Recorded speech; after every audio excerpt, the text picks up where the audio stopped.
Joining me in my next video. Please subscribe to my channel. Helps me to make more videos. In this video, I'm going to be changing the upper control arm on a 2007 Honda Accord V6. And it's just having some creaking and crackling sounds as I turn the steering stationary or if I stop and start. And I notice if I lubricate these bushings over here, the noises go away. So I'm just going to replace that. And in order to replace the upper control arm, it's like doing a strut job in the front. Basically need to remove the strut in order to access the two bolts on this side here. So there's two bolts here. I'll tell you what that size is when I get to it. And then there's obviously the joint here that has to be removed. I'll tell you what that size is as well. And there's a bolt here that holds the cables here. So I need to remove this. I'm going to put some penetrating oil on that just to make sure to loosen it up so I don't break it. So in terms of removing the strut, these struts have been replaced before, so I'm quite familiar with the procedure since I've done it before. So on the top, you've got about 5 bolts. And these are the new struts. So the actual nuts themselves could be a different size from the original OEM. So what I've got here is 2 13s over here, and then these ones here are 15s. So like I said, from the OEM, they may be a different size. So there's my 13 socket, there's my 15 socket. I'll remove those after. I don't suspect those will be hard to remove since I've done it before. What you need to do is, this is the right side of the vehicle. So this is the wishbone here, and there's a nut here that needs to be removed. And that is a 14 millimeter. So I'm going to remove that. And then you've got, bolt. Then you've got the bottom nut on this side, and that's a 17 millimeter on the wishbone. And you've got the bolt on this side. So I'm going to have 2 wrenches going there. I've got a nice pry bar, 2-foot pry bar that I'm going to use to give myself some good torque and leverage to remove those bolts. As I said, I don't suspect it'll take much force since I've replaced those struts not too long ago. I do want to mention I did recently do a steering rack job on this car. That was quite the task. I didn't film it. I was more focused on trying to get the car back on the road, so it was quite challenging. And anyone who wants to know about that job, please just comment, and I'll I'll reply to you, let you know what issues I ran into. So this is the new rack and new outer the outer tie rod that's been replaced as well. So I haven't done the alignment yet. I just recently replaced the rack, and I wanted to change the upper control arm before I get the alignment done. I'm hoping all my noises go away. If not, and I'm probably looking at changing the lower control arm, which is this piece here. As you can see, the bushing looks kind of broken. Not sure if any noises are coming from there, but if all comes to worse, I need to replace that, I'll replace that as well. So stay tuned. We're going to loosen those bolts and then proceed to remove the strut. Once the wishbone is disconnected from the strut, from the shock here, we should and removed from here, I should be able to lower it and just have it rest on top of the CV joint here. Rest on top of here. Lowering this down will allow me to bring the shock down and remove it. And it'll come out from this side here. So this is the right side of the vehicle. It'll come out from towards the back.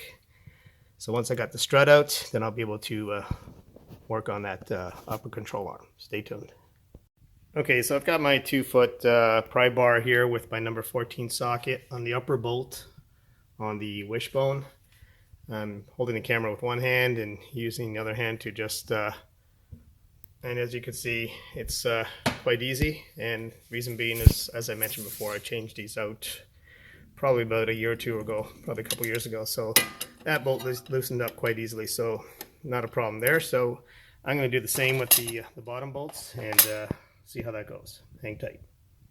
So I finished removing the upper 14 millimeter bolt on the wishbone, and I managed to remove the nut on this side. Now you can either use a punch, just don't damage the thread, or in my case what I'm going to do is, I've got enough room here, I'm just going to put a vice grip right here and then just kind of bang on the vice grip, so it's kind of like this. Just put this in here like that, and then just use a hammer and bang on the vice grip to remove that bolt. So that little trick with the vice grip on this end here and just banging it out came out nice. So the bolt's out. I'm just placing my stuff there. Now with the wishbone disconnected, I'm going to proceed to remove those nuts on the upper strut here. So I'm going to take those out. As I indicated, they should be quite easy to remove. And I will share torque specs with you once I do put this all back together. So stay tuned. So now with those nuts removed, I should be able to drop the wishbone down and remove the strut from the left-hand side on the right side of the vehicle here that I'm working on. So I want to mention, just to loosen the shock from the wishbone, this point here, what I did is I used this pry bar and I just inserted it here and just kind of kind of twisted it just to open it up a bit, and that allowed me to loosen this so I can pull this out. Okay, so this is the pry bar I used. Not that long. I do have a longer one, but this was sufficient for me to get that in there and just kind of loosen it up. So now I'm going to remove the strut.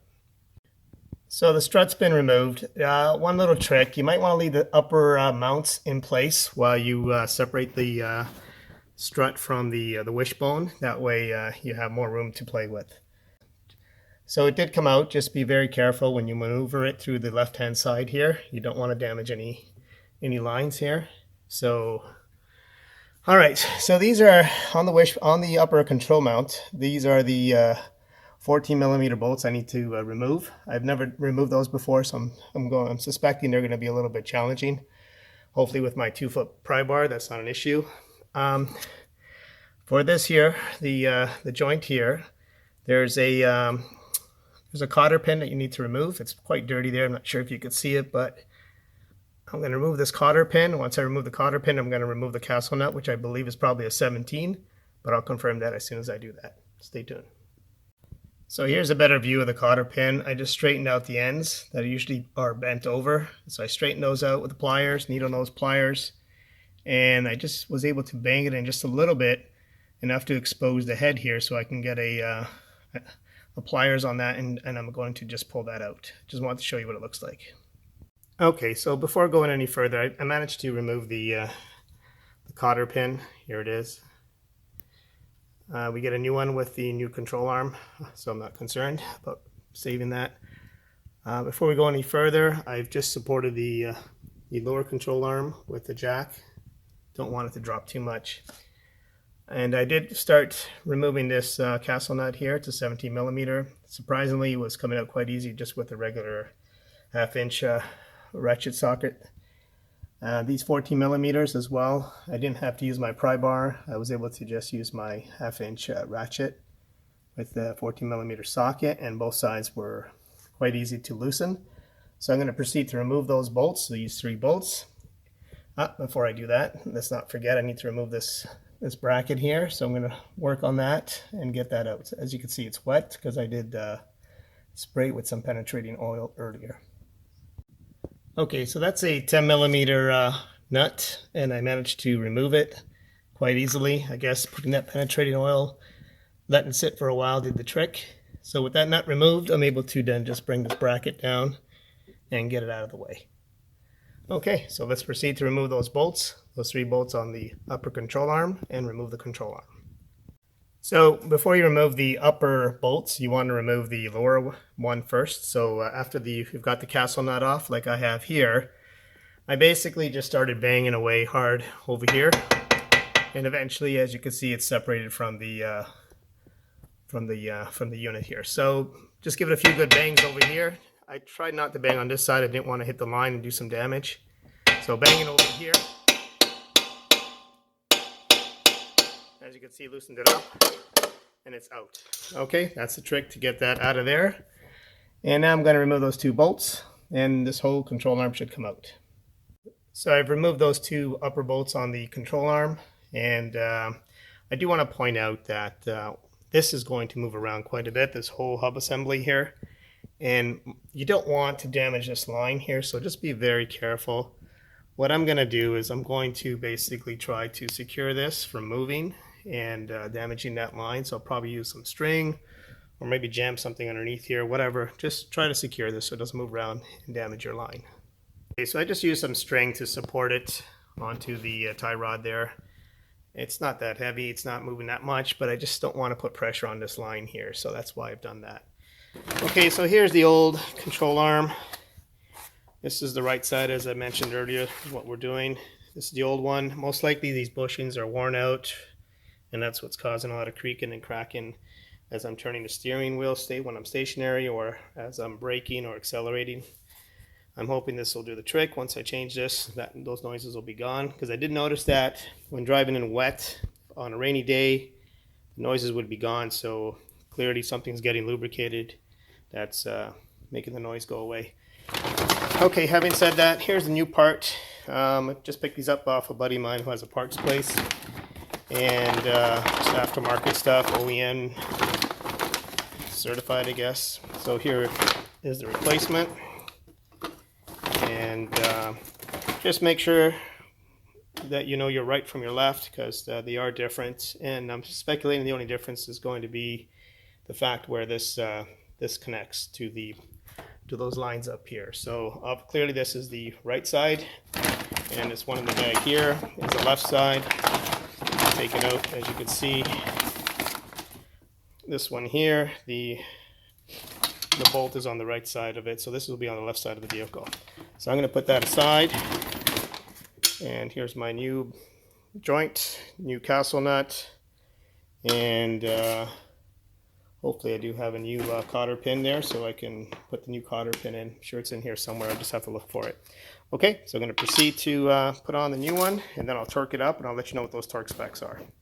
So I ran into a bit of an issue. I was having a hard time putting the new upper control arm into the bracket, and what I found the issue to be was the distance between here and here was a lot smaller than it is on the old unit. And I'm not sure if there's a trick or something, but if anyone's familiar with this and knows what to do in that situation, please post it in the comments. What I ended up doing is basically just going back to my buddy, returning the part and getting two different ones from a different manufacturer. And I did measure the distance. This is a newer part, the second part replacement. And this distance here now is equal to this distance. So I should be able to put this bracket in without any issue. So hang tight, I'm going to get that in. I'm going to show you with this second part here that I got how easy it goes in. And this is what it should be. I mean, this should just basically slide in there. You shouldn't have to bend those brackets or anything. So as you can see, this is a perfect fit. The other part I had was not the case. And I wasted quite a bit of time trying to get it in, but you know what? Like I said, I'm not too familiar as to what to do in that situation, so I just returned the part and got another one. So I'm going to proceed to put the bolts in, and then this is a cover on the new one, so you have to remove this cover. So just take out this castle nut, remove the cover, and then you'll put it into here. Okay, so we'll do that. Okay, so the two upper bolts here. Those are both 23 pound-foot, and this castle nut here, that's about 35 pounds per foot. Okay, so I put the bolts back in, torqued them at the specs mentioned earlier, and I've got this in here as well, the joint. I got the knuckle back there, the castle nut, and the pin put in place. I greased it up a little bit. I'm going to put this bracket back. As you can see, the new mount comes with its own bolt. So just put that back on, put the nut on, and that'll secure that. I'm just going to put that on after I get the strut back in. So I want to point out, when putting the strut back into the wishbone there, there's a little notch here on it. I don't know if that's coming through on the video or not. It's a little notch here. That notch will correspond to the notch in the wishbone here, so make sure it goes inside here. That's to give you an indication that you've got it in correctly. Okay, so that's important to make sure you do that. So I maneuvered the strut back in from the left hand side here, and I just temporarily put a few bolts on there just to hold it, some nuts actually. And once I had that in, I lifted up my wishbone here and I put it around the shock here at the bottom. I'll show you a picture of where that little notch has to go in.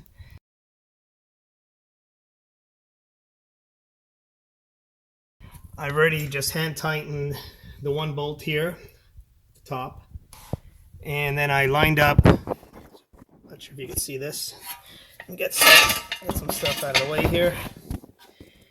So I put this in, this bolt here from this side. I used the jack just to lift up the underneath slightly, just to lift it up so I can align this side of the wishbone, this side here of the wishbone, and I was able to get the bolt through. So now that I've got the bolt through, I'll proceed to put the nut. I'll torque both of these. I'll torque them to the correct setting. I'll let you know what that is, and I'll let you know what the top torque settings are as well for the bolts on top. So this bolt here is 32 pounds, pound-foot, and this one down here is 47 pound-foot. So these bolts here, the smaller ones, are the nuts here. Those are 16 pound-foot, and these ones here, these three, are 37 pound-foot. So the only issue I ran into was the fact that the replacement part I originally received just didn't fit in there properly. It was just way too tight. I ended up returning it, getting a different set from a different manufacturer, and this just fit in there perfect like a glove, no issues. So thanks for watching. I appreciate a like, and please subscribe to my channel. Until next time, thank you.